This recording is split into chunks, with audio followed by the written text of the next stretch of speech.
रोज़न में गज़ल पेश खिदमत है। शायर हैं मोहसिन भोपाली।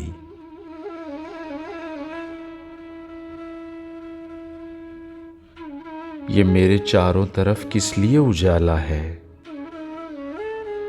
तेरा ख्याल है या दिन निकलने वाला है।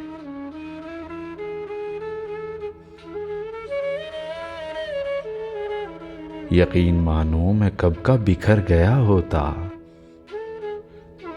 तुम्हारी याद ने अब तक मुझे संभाला है। हुजूम जश्न में करता है गमज़दों को तलाश, मुझे जुनूने अजब इम्तिहान में डाला है।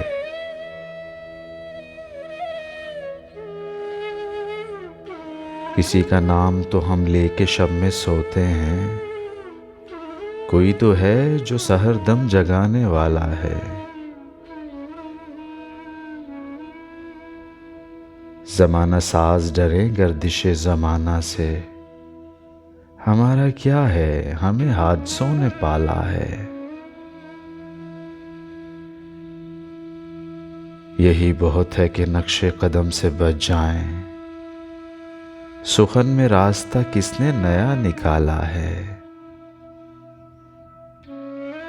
खुदा करे कि उसे इल्म भी ना हो मोहसिन, वो जिसके गिर्द मेरी चाहतों का हाला है।